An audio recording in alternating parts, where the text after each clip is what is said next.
ఉండవల్లి అరుణ్ కుమార్ ఒక కీలకమైనటువంటి ఆగ్రహావేశాలకు సంబంధించినటువంటి ఇష్యూ. మార్గదర్శి అంశం మీదన తీవ్రస్థాయిలో విరుచుకుపడ్డటువంటి పరిస్థితి. ఏదైతే క్రిందసారి జరిగినటువంటి లోపాన్ని ఇక్కడ రెక్టిఫై చేసేటటువంటి ప్రయత్నం చేద్దాం అనుకున్నారు, కానీ ఆయన వల్ల కాలేదు. రాజశేఖర రెడ్డి హయాంలో ప్రారంభమైనటువంటి వివాదం ఏదైతే ఉందో అది కాస్త ఇప్పుడు క్లోజ్ అవుతున్నటువంటి వేళ వాళ్ళకి సహకరిస్తున్నారంటూ ఒక రకంగా ఆగ్రహం వ్యక్తం చేశారు ఆయన. ఆర్థిక అవకతవకలో అక్రమాలకు అడ్డాగా నిలిచిన మార్గదర్శికి చంద్రబాబు ప్రభుత్వం ప్రత్యక్షంగా ఉపకారం చేయడం దారుణమని ఆయన మండిపడ్డారు. మార్గదర్శి చంద్రబాబు ముసుగు తొలగిందన్నారు. బాబు చరిత్రలో ఇది అతిపెద్ద మచ్చగా నిలిచిపోవడం ఖాయమన్నారు.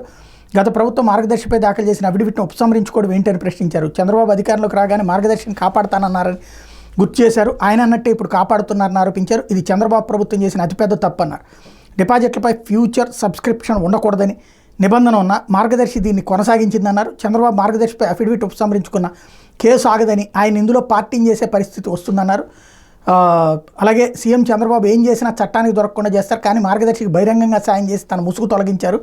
గత ప్రభుత్వంలో ఫ్యూచర్ సబ్స్క్రిప్షన్ పేరుతో మార్గదర్శి సేకరిస్తున్న డిపాజిట్లు చట్టవిరుద్ధమని, దాని బ్యాంక్ ఖాతాలో ఉన్న 1051 కోట్లను అటాచ్ చేశారు. ఇది అన్యాయమైన అప్పట్లో మార్గదర్శి కోర్టుకు వెళ్ళలేదు. చంద్రబాబు అధికారంలోకి వచ్చే గత ప్రభుత్వం దాఖలు చేసిన అఫిడవిట్ను ఉపసంహరించుకునేలా చేసింది. అటాచ్ చేసిన ఆ నగదు మొత్తాన్ని వెనక్కి ఇచ్చేయాలని ప్రభుత్వం చెప్పడం దారుణం.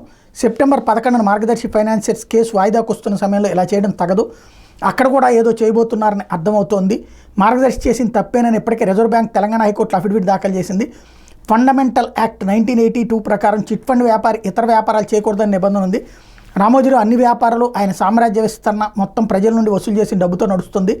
గత ప్రభుత్వంలో మార్గదర్శి చిట్ ఫండ్ బ్రాంచీలు మూసేశారు. దీంతో వారి ఖాతాలన్నింటినీ తెలంగాణలోని ఇతర బ్రాంచీలకు మార్గదర్శి తరలించింది. చంద్రబాబు రాగానే ఎట్టి పరిస్థితుల్లో తమ సంస్థను వ్యతిరేకించడం తెలుసు. ఇలాంటి పనులు చేసే ముందు ప్రజలు ఏమనుకుంటారని సీఎంగా ఆలోచించాలి. మార్గదర్శిలో ఉన్న మొత్తం డబ్బులో 70% అన్అకౌంటబుల్. దీన్ని ఖచ్చితంగా నిరూపిస్తా. పన్ను ఎగవేద్దాలకు మార్గదర్శి ఫైనాన్స్ కేంద్రంగా నిలిచిందంటూ ఆయన ఆగ్రహం వ్యక్తం చేశారు.